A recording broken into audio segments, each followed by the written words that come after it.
I wasn't supposed to review this game. This was supposed to be Bugsnax, but given the moment that I finished the game, I didn't feel or really had anything all too great to say about that game. I started my playthrough of Tak 3 with similar worries based on childhood memories. Given its new direction and throwing away the linear and story-focused adventure from Tak 2 in order to give its players something new at seemingly the cost of nothing. But there was a small cost at the end, and we'll get to it when we eventually get there, but first, Tak 3 The Great Juju Challenge was once again developed by Avalanche Software and released in September 19, 2005, when wee little old me was only just a youngling of 5 to 6 years old, I think. And I got to experience this game when I was little with my sister, and remember having a lot of fun with it, vaguely though. And given its new direction of co-op platforming, it honestly made me very worried to go back to it, since, well, I don't have any friends. And even though I doubt anybody would play a co-op platforming game with me to begin with, but to my absolute astonishing surprise, the game managed to keep me hooked and entertained all the way through the end with its clever use of co-op features and challenges, and different character abilities, which meant that the main duo both actively have to work together to achieve their goals, as Tak can do things that Locke cannot and vice versa. Well, there's no way around. Ah, it's okay. We'll just swim across. Can't do it, won't do it. It's not deep, Locke. We can make it. Are you afraid of water? Of course not. Water's just wet. I enjoy being wet. So what's the problem? It's what's in the water. Fish hate me. That's ridiculous. That's true. Big fish, small fish, they all have it in for the luck. Come on in, Locke. The fish are fine.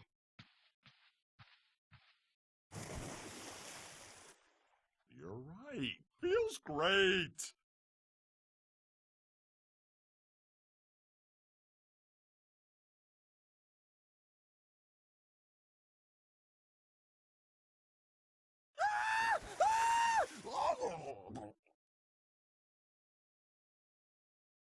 I don't know why they hate me so much. I have never wronged a fish.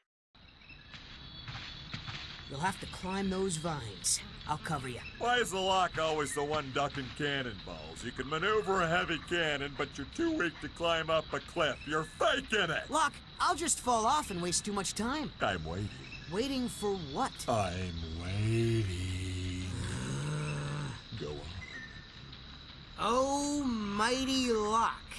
You are the biggest, baddest warrior in the world, whereas I am built like a puny, disease-infested squirrel. All of the girls in the village love you, but as for me, they think I smell like skunk poo. I'm so stupid and dumb, and have fleas in my hair, and my dream is to eat Jabulba's dirty underwear. You are a beefy, strong stallion, and greater than me. You should have been the hero of the Pupununu prophecy. Okay, Jack, I'll go, but only because you asked nicely. I'll show you nicely. Creating an almost codependent relationship at the end, where everything syncs up together masterfully, and immediately you get to grips with what you have to do and how to best execute your plans in order to proceed forward. It really gets you thinking in a way that a game like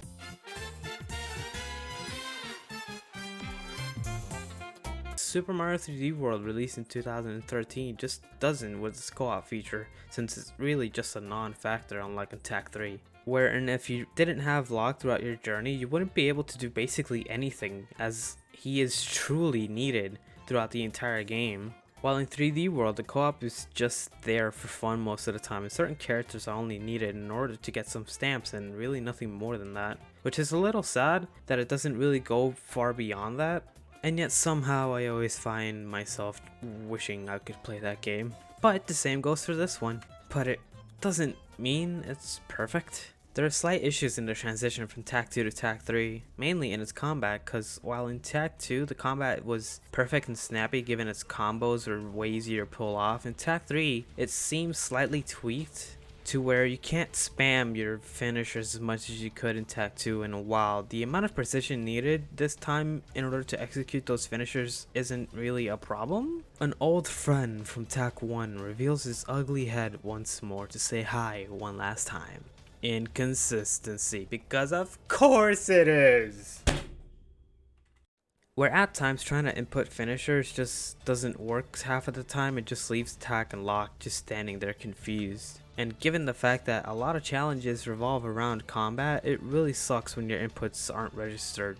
But that's really the only inconsistency I found in the game overall, and honestly, everything else is pretty neat. Until we talk about the story. Given it's coming off of the hot trails of its older, funnier, handsomer sibling, it would stand to reason that the sequel would retain the same standards held by its prequel, but unfortunately, while the games are still pretty written fine, it's really nothing to write home about, and the jokes this time are good but not great, like in Attack 2.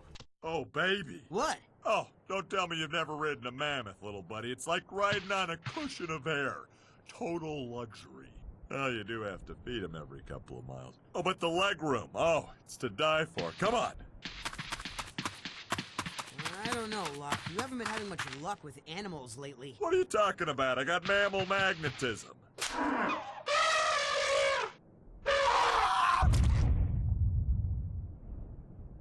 Locke! Where are you? Maybe if you take a look at her, you'll say that I'm under him. Total luxury. This didn't happen. Do you hear me?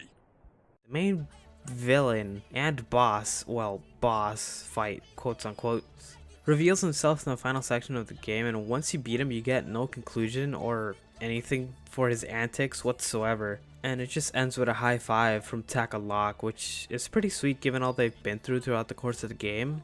And given Locke's journey with characters undermining his skills and character throughout the game.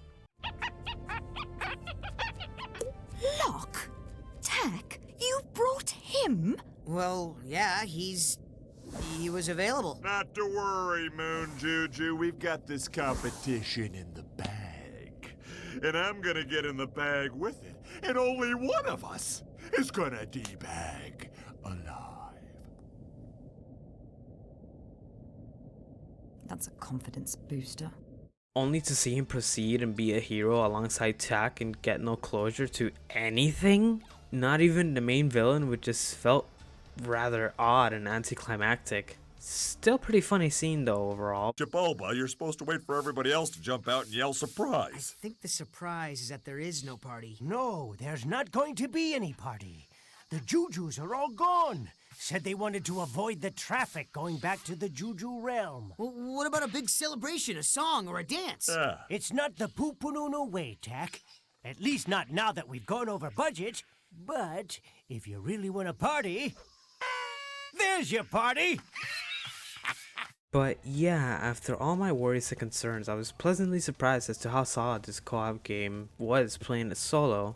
Kinda really wish that I had someone else to play it with, as just playing it alone I believe just does it a big disservice. But for what it was, Locke was a great companion, the mechanics and platforming revolving those mechanics were fucking amazing, and the sense of pride was amazing. Good fucking job. How about this?